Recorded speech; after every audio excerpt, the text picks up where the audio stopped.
Estará Ana ahí sentada. Hay más ahora en de 12 a 14 con Sergio. Nos vamos a Santa Fe porque asumen los dos nuevos ministros de la Corte Suprema de Justicia, Margarita Zabalza, Jorge Baclini, y la cobertura de Ivana Fuchs. En estos momentos habla la flamante integrante de la Corte, la doctora Margarita Zabalza. ¿De mujeres hacen falta más? Por supuesto, no tengo ninguna duda que eso tiene que ser así. Además, ahora, los primeros días de abril, culmina el proceso de María Angélica Gastaldi, así que sería importantísimo. Mencionaste los acuerdos políticos y de esto se habló mucho en la previa de la designación de ministros.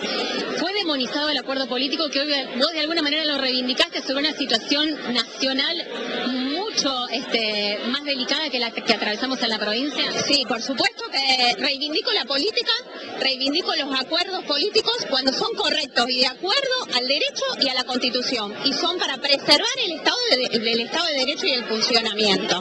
Fuera de la estructura del Poder Judicial te da más margen un poco para ver estas cuestiones de afuera, digo, porque la crítica recién fue impresionante. Gutiérrez te miraba muy fijo mientras vos dabas el discurso y no es común ver eso dentro de la propia estructura. La verdad que eso no te lo podría afirmar, porque los de adentro no les gusta que venga alguien de afuera muchas veces, pero creo que tiene que ver con lo último que yo decía, que es la diversidad de miradas dentro de un órgano colegiado. Compárenlo con por ejemplo, un directorio de una persona jurídica. Es lo mismo, tenemos que tomar decisiones, si bien tenemos nuestro trabajo individual, tenemos que tomar decisiones colectivas, y para eso se requieren mayorías. En el proceso de designación se habló acerca de que estaba en riesgo la independencia de poderes, porque todos los nombrados tienen alguna sintonía fina con una extracción partidaria. ¿Qué respondes a eso? No, yo no creo que eso sea así, de hecho lo dije recién. La tarea de los jueces es sobre todo la imparcialidad y la independencia. El sistema constitucional requiere una propuesta del Ejecutivo y una aprobación de la Cámara de Diputados. Ese es el acuerdo político. ¿Cuál es la independencia? La posición con respecto a ese tema, por ejemplo, que fue muy crítica cuando se le puso una carpeta para No, con esto que te estoy diciendo, esto es parte del sistema constitucional que nosotros tenemos. El gobernador propuso los nombres, la legislatura con un acuerdo abrumador los aprobó. Después lo otro, bueno, ya sabemos, es la tarea de los legisladores muchas veces. Creo que más allá de la independencia de los poderes, va a ser más cercano quizás al resto de los poderes, con más diálogo y no tanta pelea que siempre hubo entre la Corte y algunos otros.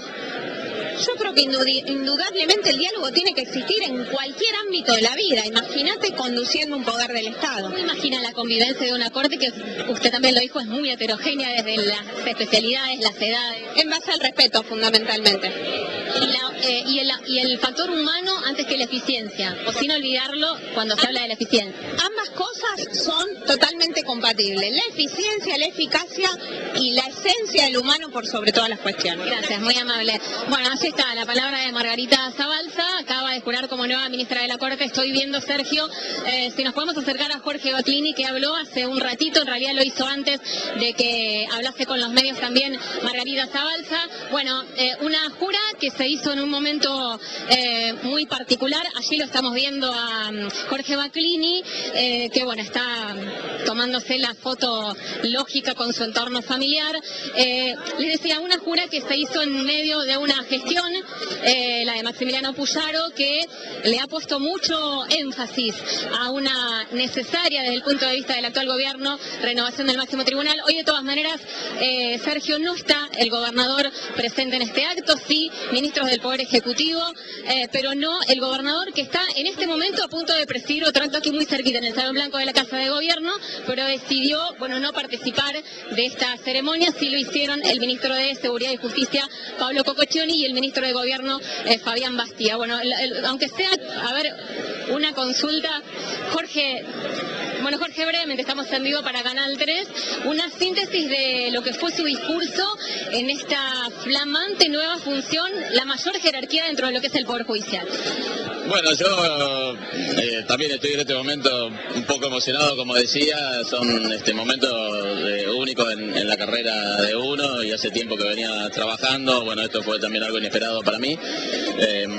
Uno apuesta fuertemente a trabajar en consenso con el resto de la Corte, a promover muchos de los cambios que se están haciendo, trabajar mucho en no solamente la parte penal, que es de donde yo provengo, sino ir trabajando también en los otros fueros, ir conociendo también las dinámicas y los problemas que tienen, ir potenciando corrigiendo los errores para solucionar los conflictos y obviamente hacerlo en tiempos más razonables. Un poco eso de los objetivos. Usted mencionó la reforma de la Constitución. ¿Qué debería rápidamente reformarse en lo inherente al Poder Judicial? Claro, nosotros hablábamos específicamente en algo que siempre marcamos, que es la autonomía del Ministerio Público. Creo que es fundamental que el Ministerio Público tenga autonomía. El juicio por jurados, que bueno lo mencioné, pero creo que tiene que estar a nivel constitucional. Y después hablamos de un Consejo de la Magistratura que hoy está por ley, por decreto, y que se haga ya estructuralmente por Constitución, que establezca alineamientos de la designación de jueces y fiscales para la propuesta del Poder Ejecutivo y también para el juzgamiento de jueces y fiscales, con una composición que sea plural pero equilibrada entre componentes políticos y componentes técnicos jurídicos, que creo que es como tiene que ser. El gobernador en su diagnóstico inicial sobre la justicia santafesina dijo es cara e ineficiente. ¿Comparte eso? Bueno, nosotros tenemos que ir haciendo los análisis respectivos e ir viendo cada una de las situaciones para ver dónde hay recursos que faltan, dónde hay exceso de recursos, ver la redistribución y después hacer un análisis general y conversar con el Ejecutivo desde la Corte y del Poder Judicial para proponer las reformas que estamos hablando. Bueno, se habla aquí de una Corte heterogénea, ya sea por las edades, por las especificidades. ¿Cómo imagina esa convivencia? Bueno, las convivencias son siempre adaptables, cada uno se tendrá que adaptar a las dinámicas nuevas. Acá vamos a ser 3 ministros cuando suma el doctor Ver, nuevos, así que cada uno va a venir con su impronta y esa impronta va a trasladarse un poco a la interna de la Corte como para poder generar los consensos respectivos. Le hago la última pregunta y porque también se la formulamos a Margarita Zabalza. En la previa de estas designaciones se habló mucho de los acuerdos políticos que dieron lugar precisamente a estos nombramientos, de alguna manera demonizándolos. ¿Es un valor positivo o es un valor negativo el acuerdo político que permitió llegar a estas asunciones?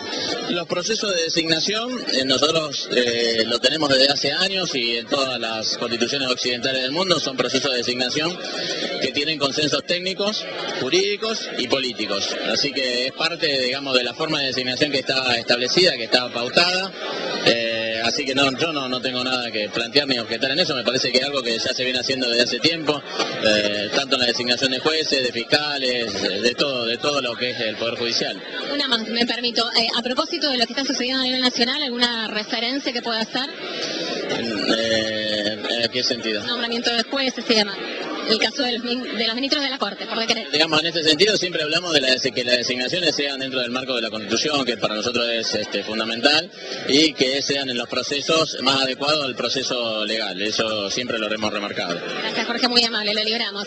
Sergio, bueno, hasta aquí la palabra de Jorge Baclini, el otro ministro de la Corte que acaba de jurar, que acaba de asumir. Bueno, es un salón que está repleto todavía de muchos dirigentes políticos, familiares. Bueno, contarles algunas apostillas de lo que ha dejado este acto. A quien escuchábamos hace un ratito, que es Margarita Zabalza, el apellido ya les dice mucho seguramente a ustedes. Es hija de un histórico dirigente del Partido Socialista, Juan Carlos Zabalza, que de hecho la acompañó cuando ingresaba a los tribunales. Ella hizo además en su discurso un reconocimiento y un agradecimiento especial a su familia, pero particularmente a sus padres. Bueno, los vimos emocionados a los dos, tanto a Juan Carlos Zabalza como a su mamá, y una Margarita Zabalza que en realidad improvisó el discurso, no lo leyó, lo tenía escrito, pero eligió dejarlo sobre la silla y de alguna manera con una espontaneidad improvisar lo que ella tenía para decir en este acto. Habló allí de los acuerdos políticos que permitieron esta designación, los reivindicó y los reivindicó en el marco sobre todo de una coyuntura nacional que hoy hace que algunos ministros de la Corte Suprema de Justicia de la Nación sean nombrados no por acuerdo legislativo, sino por decreto. Más allá de todo lo que se dijo y comentó, por eso le repetimos la pregunta tanto a Baclini como a Zabalza, respecto de que esto era en realidad una renovación a medida de y consecuencia de un acuerdo político. Zabalza tuvo un discurso de mucho énfasis para con el factor humano, así como Baclini hizo mucho hincapié en la eficiencia y en la eficacia. Bueno, Margarita Zabalza consideró que en realidad todo proceso judicial tiene que tener en cuenta, o no puede perder de vista, que detrás hay una persona de carne y hueso. Llamó de alguna manera a humanizar los procesos judiciales, mientras Baclini planteó la necesidad de llevar adelante una serie de reformas, incluso legislativas, aludió a la reforma constitucional también y habló de las 4E. Una es excelencia, transparencia, una es eficacia, otra es eficiencia, para llevar a la práctica de alguna manera todo esto en un Poder Judicial que, como también se lo preguntábamos a él, ha sido cuestionado por el gobernador de Santa Fe por su falta de celeridad, por lo caro que resulta y por la falta de eficiencia. Solamente para acotar, Sergio, que cuando ingresaba también aquí el ministro de Seguridad, Pablo Cococcioni, ratificaba que es intención de este Poder Ejecutivo darle continuidad a este proceso de renovación. Hoy asumieron 2 ministros. En abril seguramente estaremos haciendo esto mismo con Rubén Weder, que va a asumir en lugar de María Angélica Gastaldi. Ella se hace efectiva su renuncia en los primeros días del mes de abril, y Cococcioni dijo es intención y voluntad de este Poder Ejecutivo seguir con la renovación, sobre todo para con aquellos ministros que superen el límite legal de los 75 años. En esa situación, Sergio, están todos salvo el ministro Daniel Herbet. Excelente, Ivana, como siempre, muy buen laburo desde allí, desde la Corte. Volvemos a tomar contacto en cualquier momento, ¿eh? Gracias, Sergio. Ivana Fuchs desde Santa Fe, los 2 nuevos ministros de la Corte en vivo en de 12 a 14. A ver, ¿qué significa esto? Primero, un recambio, ¿sí? Salen 2 ministros, la jubilación de Netri, la jubilación en abril de la doctora Gastaldi, los reemplazan el doctor Baclini y el doctor Weder, quien va a subir en abril próximo, y se agrega un integrante más por el proyecto de ampliación de la Corte que envió Puyaro y el ingreso de Margarita Zabalza. ¿Esto qué significa? ¿En qué cambia? Sin lugar a dudas, un proceso de renovación de la Corte Suprema de Justicia, porque no solamente se van a dar estos cambios, sino que probablemente después de las elecciones haya también alguna salida de los actuales integrantes del máximo tribunal y probablemente deban reemplazarlo con nuevos postulantes que por ley debe promover el gobernador y luego la Asamblea Legislativa debe ratificar, como ocurrió con los doctores Zabalza, Baclini y Weder en esta oportunidad. Ojalá se cumplan las 4E que citó Baclini y que reprodujo Ivana, porque esto habla de la necesidad de una justicia eficiente, efectiva, eficaz, por excelencia, y que esté adecuada a estos tiempos, fundamentalmente en cuanto a la celeridad a la hora del tratamiento de los expedientes y de las causas. Confiamos verdaderamente en la independencia que tiene que tener un cortesano a la hora de resolver cuestiones que hacen a la provincia de Santa Fe, más allá del origen político que pueda tener por su historia familiar, personal, profesional o laboral. Porque de esto se trata, de tener una justicia independiente, como en una república debe existir los 3 poderes de Estado, un ejecutivo, un legislativo y un judicial fuerte. Seguimos en de 12 a 14. Gracias, Sergio. Y el viernes en de 12 a 14 te contábamos y lo veíamos a través de los medios nacionales y veíamos todos azorados lo que había pasado y lo que estaba pasando